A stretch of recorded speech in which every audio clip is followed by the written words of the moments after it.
मित्रांनो, आज आपण काय बघणार तर त्रिकोणमिती किंवा त्याला आपण म्हणतो ट्रिग्नॉमेट्री म्हणतो.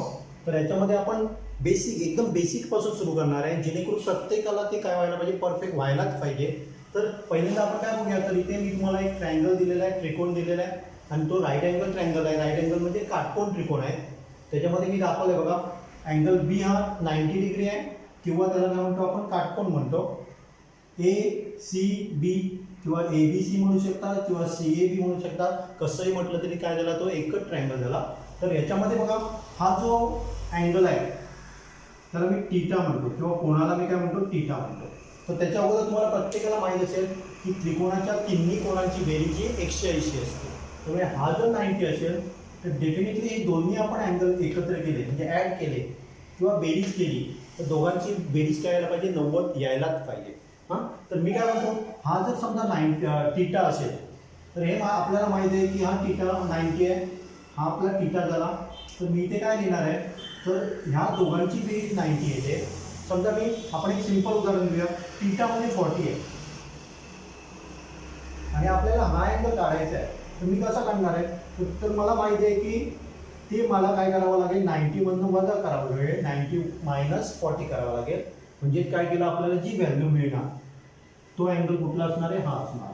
म्हणजे इथे मी काय लिहू शकतो बघा, हे आपल्याला समजा 40 ते माहीत नाही म्हणून मी इथे काय लिहितो, टीटा लिहितो. त्यामुळे आपलं काय झालं, हा अँगल मी कसा लिहू शकतो, तर 90 - टीटा लिहू शकतो. सगळ्यांना लक्षात आलं असेल, 90 - टीटा. म्हणजे जनरली काय करतो, आपल्याला माहित नाही अँगल किती आहे तो माहित नसतो, पण आपल्याला सांगितलं तो टीटा आहे. टीटा म्हणजे 40 असू शकतो, 50 असू शकतो, 30, 60 किती असू शकतो. पण हा जर आपल्याला अँगल समजला की डेफिनेटली आपण काय करू शकतो, तिसरा अँगल काढू शकतो. उदाहरणार्थ समजा टीटा इज इक्वल टू समजा 45. टीटाची व्हॅल्यू काय, 45. तर आपण जर काय 90 - टीटा म्हणजे हा सुद्धा आपला काय यायला पाहिजे, टीटा द्यायला पाहिजे. म्हणजे किती, 45 येणार. तर दोन्ही काय होणार, इक्वल होणार. जर एक 45 असेल, दुसरा पण 40 असणार. किंवा आपण दुसरा एक घेऊया, समजा टीटा आहे तो 30 आहे, तर दुसरा अँगल काढायचा आहे मला, कोण काढायचा आहे. तर मी काय करणार आहे, 90 - 30. तर एक लक्षात घ्या, त्रिकोणाच्या तिन्ही कोणांची बेरीज काय असते, 90 असते. हे तर तुम्ही शिकलेला. आता हा जर कोण 90 असेल, 90 अंशाचा असेल, तर दोन्ही मिळून काय असायला पाहिजे, 90 असायला पाहिजे. त्यामुळे एक जर तुम्हाला मिळाला सॉरी, तर दुसरा अँगल तुम्हाला काय होऊ शकतो, इझिली मिळू शकतो. हे सगळ्यांचं परफेक्ट असेल. हे तुम्ही 8वी पासून पण शिकताय, तरी पण मी थोडं काय केलं, रिव्हिजन व्हावी म्हणून मी काय केलेलं आहे, घेतलेलं आहे. तर दुसरी गोष्ट आपण काय बघूया, समजा हा जर टीटा असेल तर बघा 3 साईड आहेत त्याला, ए बी आहे, बाजू 3 बाजू आहे, बी सी आहे आणि ए सी आहे. हा जर टीटा असेल तर ही जी बाजू असते त्याला ऑपोजिट साईड म्हणतात. त्याला आपण काय म्हणणार आहे, ऑपोजिट साईड म्हणणार किंवा त्याला काय म्हणतो मराठीमध्ये विरुद्ध बाजू. एकदम सिंपल बघणार आहोत आपण, प्रत्येकाला समजायलाच पाहिजे आणि 100% गॅरंटी देतो तुम्हाला प्रत्येकाला 100% समजणार आहे. तर ह्याला काय म्हणतो, ह्या टीटाची समोरची बाजू असते त्याला आपण काय म्हणणार आहे, ऑपोजिट साईड म्हणणार आहे. ही जी बाजू असते, जवळ बाजू असते, त्याला ॲडजसंट साईड म्हणतात. ॲडजसंट साईड किंवा त्याला काय म्हणतो, लगतची बाजू. त्याला काय म्हणतो, लगतची बाजू. नंतर हा जो असतो त्याला काय म्हणतो, हायपोटेन्यूस. माहीत असेल सगळ्यांना, त्याला काय म्हणतो आपण, हायपोटेन्यूस म्हणतो किंवा मराठीमध्ये त्याला काय म्हणतात, कर्ण म्हणतात. एवढं सगळ्यांना माहीत असेल बघा. तर ऑपोजिट साईड, ॲडजसंट साईड आणि लगतची बाजू किंवा हायपोटेन्यूस हे सगळ्यांना माहीत असेल, कारण तुम्ही काय केलेलं आहे, बघितलेलं आहे. जेव्हा पायथागोरस थेरम, ते पण मी घेणार आहे पायथागोरस थेरम, त्याच्यामध्ये हे तुम्ही बघितलेलं आहे. तर जेव्हा आपण काय करतो, टीटा असतो त्याच्या समोरची बाजू काय म्हणतो आपण, ऑपोजिट साईड, विरुद्ध बाजू. बाजूची जवळ असते त्याला लगतची बाजू किंवा ॲडजसंट बाजू म्हणतो. आणि हा जो असतो सगळ्यात मोठी असते बाजू त्याला आपण कर्ण म्हणतो किंवा हायपोटेन्यूस म्हणतो. तर आता याच्यामध्ये रिलेशन काय ते आपण बघूया. तर हा जो अँगल असतो तो टीटा असतो. मग आपण काय करूया, साइन टीटा. साइन टीटा म्हणजे काय झाले, ट्रिग्नॉमेट्री फंक्शन झालं. तर ते कसं लिहिलं जातं, तर साइन टीटा म्हणजे आपण काय करतो, तर त्याची व्हॅल्यू कशी काढायची, तर त्याच्या समोरची बाजू घ्यायची. समोरची बाजू म्हणजे कुठली आहे, समजा ए बी झाली, साइन थिटा, समोरची म्हणजे ऑपोजिट साईड झाली, आणि काय करणार आपण कर्ण घेणार आहोत किंवा हायपोटेनस घेणार आहोत. ह्याच्यावरनं आपल्याला कशाची व्हॅल्यू मिळू शकते सांगा, साइन थिटाची व्हॅल्यू मिळू शकते. म्हणजे आपण काय म्हणतो सांगा, ऑपोजिट अपॉन हायपोटेनस म्हणजे काय झालं सांगा, साइन थिटा. आता आपण दुसरा बघूया, कॉस थिटा. कॉस थिटा म्हणजे काय असतं तर ऍडजस्टंट घ्यायची म्हणजे लगतची बाजू घ्यायची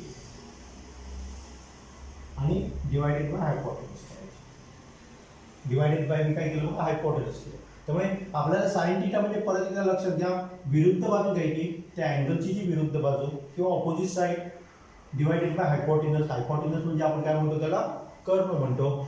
कॉस थिटा म्हणजे काय म्हणणार आहे, लगतची बाजू इथे कुठली आली, बीसी झाली, त्याला पण काय करणार आहे, हायपोटेनस करणार आहे.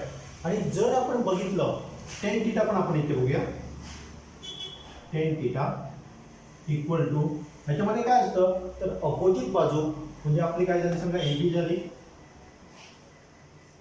आणि लगतची बाजू काय झाली, बी सी झाली. म्हणजे आपल्याला काय असायला पाहिजे, साइन थिटाची व्हॅल्यू कशी काढायची, कॉस थिटाची व्हॅल्यू कशी काढायची, टेन थिटाची व्हॅल्यू कशी काढायची, हे परफेक्ट काय असायला पाहिजे, माहीत असायला पाहिजे. परत मी एकदा सांगतो, जेणेकरून आपल्याला पुढे ते काय लागणार आहे, लागणार आहे. समजा तुम्ही सायन्सला गेला 11वी 12वी सायन्सला वगैरे, तर हे तुम्हाला बेस काय असायला पाहिजे, परफेक्ट असायला पाहिजे. त्यामुळे आपण काय करायचं नाही, फक्त परीक्षेसाठी नाही करायचं, तर आपल्याला हे काय यायला पाहिजे, परफेक्ट यायला पाहिजे आणि बाहेर नाही करायचं, आपण समजून घ्यायचं. परत एकदा बघा, साइन थिटा म्हणजे काय, हा थिटा अँगल झाला, त्याच्यामध्ये आपण काय करणार आहे, ऑपोजिट अपॉन हायपोटेनस किंवा मराठीमध्ये काय म्हणणार, विरुद्ध बाजू भागिले कर्ण.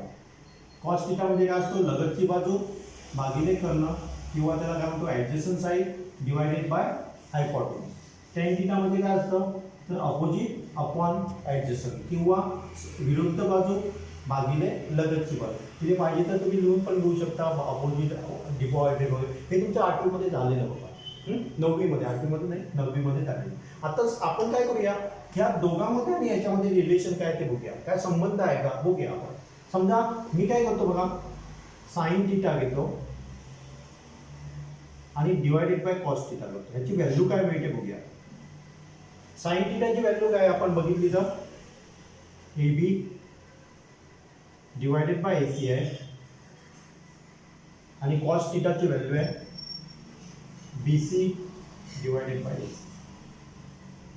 तर इथे काय होते बघा, तर दोघांचं डिवायडेड बाय ए सीच आहे. म्हणजे समजा आपण काय लिहिलं, समजा 4 डिवायडेड बाय 3 आणि इथे लिहिलं समजा 5 डिवायडेड बाय 3 लिहिलं. तर जनरली काय होते सांगा, हे आपण लिहिताना असं लिहित असतो बघा, 4 डिवायडेड बाय 3 आणि 3 काय होणार आहे, वर जाणार आहे. म्हणजे ऍक्च्युली काय होते सांगा, हे 3 जाता आपल्याला आन्सर काय मिळतं बघा, 4 डिवायडेड बाय 5. काय दोघांचा डिनॉमिनेटर काय 3 आहे. जेव्हा असे डिनॉमिनेटर सेम असतात तेव्हा ते काय करू शकतो, आपण घालू शकतो आणि आपल्याला जे मिळतात ते याचा न्यूमरेटर म्हणजे न्यूमरेटर झाला आपल्या आन्सरचा आणि याचा न्यूमरेटर म्हणजे आपला काय झाला, डिनॉमिनेटर झाला. त्यामुळे हे आपण काय करू शकतो, असं दोन्ही बघा, दोघांचा डिनॉमिनेटर काय ए सी आहे, त्यामुळे दोन्ही कॅन्सल होऊ शकतात, जाऊ शकतात आणि आपल्याला काय मिळू शकतं सांगा, A B divided by B C. हे आणि हे तुम्ही बघितलं तर दोन्ही काय सेम आहे. मग याच्यावरनं आपण काय सांगू शकतो, sine theta divided by cos theta is equal to काय मिळणार आपल्याला, टेन थिटा मिळणार. म्हणजे हे काय झालं, रिलेशन झालं. म्हणजे कॉस थिटा साइन थिटा आणि टेन थिटामध्ये रिलेशन काय, तर sine theta divided by cos theta is equal to आपल्याला काय मिळतं, टेन थिटा मिळतं. आता आपण काय करणार आहे, समजा आपल्याला अशी व्हॅल्यू दिलेली आहे, तुम्हाला जे सांगितलं आहे, समजा ही 3 आहे, ही 4 आणि ही 5. ही 5 असायला पाहिजे का सांगा, कारण आपण पायथागोरस थेरम बघितलेला 8वी 9वीमध्ये. तर त्याच्यामध्ये काय झालेलं की 3चा स्क्वेअर प्लस 4चा स्क्वेअर इज इक्वल टू हायपोटेनसचा स्क्वेअर होता. मग sum of the square of sides equal to square of hypotenuse. म्हणजे कर्णाचा वर्ग हा इतर दोन बाजूच्या वर्गाच्या बेरीज एवढा असतो, हे आपण बघितलेलं. तर आपल्याला काय सांगितलं, असा एक ट्रायंगल दिलेला आहे, त्रिकोण दिलेला आहे, त्याची मोजमाप दिलेली आहे तुम्हाला आणि त्याच्यावरून तुम्हाला सांगितलं की साइन थिटाची व्हॅल्यू काढा. तर आपण इझिली काढू शकतो. ए बी काय आहे सांगा, आपलं ए बी आहे ते 4 आहे आणि ए सी आपल्याला काय आहे 5. तर त्याची व्हॅल्यू काय झाली सांगा, 4/5. म्हणजे तुम्हाला काय सांगितलेलं असेल की एखादी दिलेली असेल किंवा ही समजा दिलेली नसेल तर ही पण काढता यायला पाहिजे. काढता कशी काढणार आपण तर पायथागोरस थेरम ते सुद्धा आपण रिव्हिजन करणार आहे. फक्त एवढंच करा, मी काय करतो सगळ्या व्हॅल्यू देतो तुम्हाला, तिन्ही देतो, त्याच्यावरून आपल्याला हे शिकायचं आहे, हे परफेक्ट करायचं आहे. कॉस थिटा काढायला सांगितलं, तुम्ही काय करणार आहे सांगा. कॉस थिटा म्हणजे बीसी म्हणजे आपलं 3 झालं आणि आपलं एसी म्हणजे आपलं काय झालं 5. नंतर टेन थिटा सांगायला सांगितलं तर आपण काय करणार आहे, अपोजिट अपॉन ॲडजसंट साईड म्हणजे आपलं काय आलं येतं. पण जर बघितलं sine theta upon cos theta equal to आपल्याला काय मिळणार, टेन थिटा मिळणार. म्हणजे 4/5 अपॉन 3/5 केलं तर आपले 5 जाणार आहे आणि आपल्याला आन्सर काय मिळणार आहे, 4/3 मिळेल. आज आपण आणि काय करूया तर आणि पण आपण एक एक्झाम्पल घेऊया. समजा आपल्याला दिलेलं आहे, फक्त पहिल्या दिवशी आपण काय करणार आहे तर ट्रायंगलमध्ये theta sine theta cos theta tan theta एवढं परफेक्ट करणार आहे आणि आपल्याला काय करायचं नाही. ह्याच्यामध्ये आपण काय करूया तर आणि उदाहरणं घेतो मी, कारण एक लक्षात घ्या, मॅथ्सचा सब्जेक्ट कसा करायचा नाही तर पाठ नाही करायचा. तर आपल्याला काय करायचं समजून घ्यायचं आणि समजून जेवढं घ्या तर आपल्याला काय करता येतं, कुठलाही क्वेश्चन विचारा, मी काय करू शकतो सांगू शकतो की पुस्तकातलाच पाहिजे असं काय नाही, कुठलाही मला द्या मी काय करू शकतो सोडू शकतो, असा कॉन्फिडन्स तुमच्यामध्ये यायला पाहिजे. समजा आपल्याला हा दिलेला आहे 6 आणि समजा हा दिलेला आहे 8 दिलेला आणि हा दिलेला आहे 10. तर मग तुम्हाला सगळ्यांची व्हॅल्यू काढायला तर तुम्ही काय करू शकता सांगा की ए बी म्हणजे आपलं काय झालं सांगा 8 झालं, ए सी म्हणजे आपलं 10 झालं, म्हणजे 8/10 काय झालं 10 झालं. ते पाहिजे तर तुम्ही सिम्प्लिफाय करू शकता, 4 to the 8 5 to the 10 असं पण करू शकता. तर बी सी अपॉन ए सी म्हणजे कॉस थिटा झाला आपला. बी सी आपलं काय बघा 6 आहे डिवायडेड बाय 10, हे पण तुम्ही आणि सिम्प्लिफाय करू शकता, 3 to the 6 5 to the 8 करू शकता. नंतर आपलं A B divided by B C म्हणजे काय होणार सांगा 8/6 होणार, हे पण तुम्ही सिम्प्लिफाय करू शकता, 4/3 करू शकता. म्हणजे एखादी तुम्हाला समजा हे दिलेली असेल म्हणजे sign theta cos theta sine theta tan theta काढायला सांगितलं आहे आणि सगळ्यात काय दिलं आहे तुम्हाला साईड्स म्हणजे साईडची लेंथ दिलेली आहे, तर तुम्ही अशा प्रकारे काढू शकता. नंतर असं पण तुम्हाला दिलेलं असेल बघा की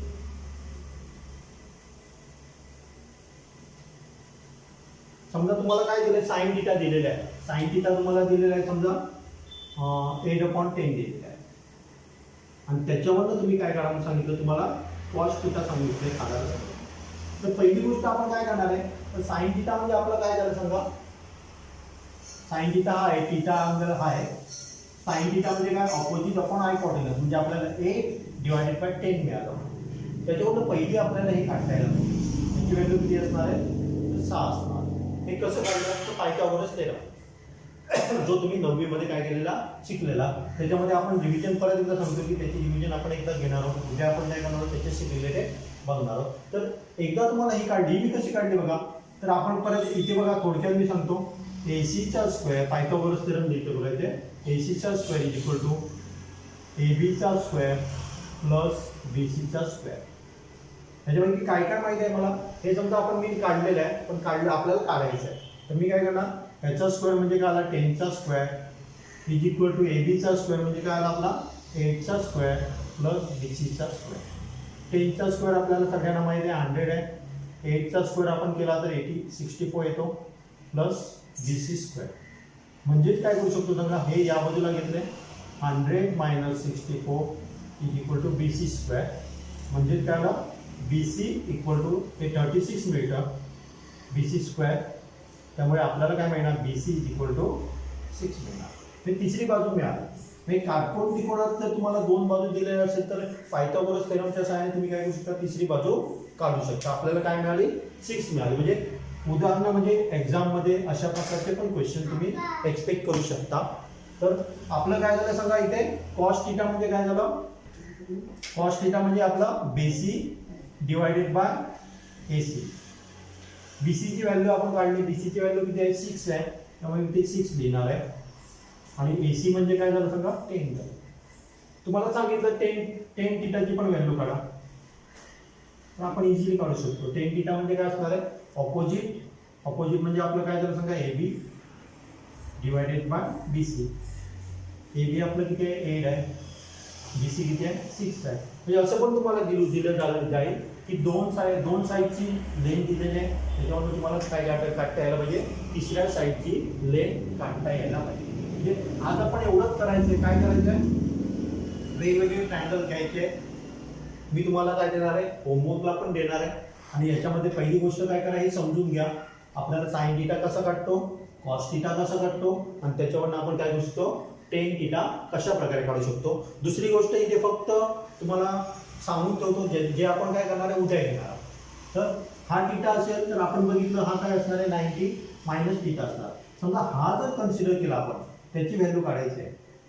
साइन 90 मायनस थीटाची व्हॅल्यू काढायची. साइन थीटाची मगाशी काढली आपण. आता याच्यामध्ये सुद्धा काय ना, हा जर त्या अँगल कन्सिडर केला, कोन कन्सिडर केला, तर त्याची अपोजिट बाजू ही झाली. त्यामुळे मी काय लिहिणार आहे, BC अपॉन हायपोटेन्यूज. किंवा आपण काय लिहिणार बघा, कॉस 90 मायनस थीटा. आता हा जर अँगल कन्सिडर केला तर त्याची लगतची बाजू किंवा ॲडजस्टंट बाजू कुठली आली, ही झाली. त्यामुळे आपण काय लिहिणार आहे, AB डिवायडेड बाय AC. आणि जर टेन 90 मायनस थीटा आपल्याला लिहायचं आहे, तर आपण काय करणार, हा कन्सिडर केला तर त्याची अपोजिट बाजू ही झाली BC डिवायडेड बाय त्याची लगतची बाजू कुठली आली, AB झाली. त्यामुळे AB लिहिणार. आता उद्या आपण काय बघणार आहोत, तर साइन थीटा आणि 90 मायनस थीटा त्याच्यामध्ये रिलेशन काय, साइन 90 मायनस थीटा आणि कॉस थीटा याच्यामध्ये रिलेशन काय, किंवा साइन थीटा आणि कॉस 90 मायनस थीटा याच्यामध्ये रिलेशन काय, किंवा टेन 90 मायनस थीटाचं वगैरे काय रिलेशन आहे का, हे सगळं आपण काय करणार आहोत, बघणार आहोत. फक्त आज एवढंच लक्षात ठेवायचं, थीटा असतो, साइन थीटा काढताना आपण अपोजिट घेतो आणि हायपोटेन्यूज घेतो. हा कन्सिडर केला तर ह्याची अपोजिट ही झाली आणि हायपोटेन्यूज ही झाली. हा कन्सिडर केला ह्याची अपोजिट ही झाली आणि हा त्याचा काय झाला समजा कर्ण झाला किंवा हायपोटेन्यूज झाला. तसेच ही त्याची समोरची लगतची बाजू झाली, ॲडजस्टंट साईड झाली, आणि हा त्याचा काय हायपोटेन्यूज. हे एवढं तुम्ही परफेक्ट तुम्हाला असायला पाहिजे. साइन थीटा म्हणजे काय, परत एकदा लक्षात घ्या, साइन थीटा म्हणजे अपोजिट अपॉन हायपोटेन्यूज, म्हणजे विरुद्ध बाजू भागिले कर्ण. कॉस थीटा म्हणजे लगतची बाजू ॲडजस्टंट साईड डिवायडेड बाय कर्ण किंवा हायपोटेन्यूज. आणि टेन थीटा म्हणजे opposite side divided by adjacent, किंवा त्याला काय म्हणतो आपण विरुद्ध बाजू भागिले लगतची बाजू. एवढं तुम्हाला काय व्हायला पाहिजे, परफेक्ट व्हायला पाहिजे. याच्याशी रिलेटेड कुठलाही तुम्हाला उदाहरण विचारलं तर उदाहरण ते काय करता यायला पाहिजे, सोडवता यायला पाहिजे.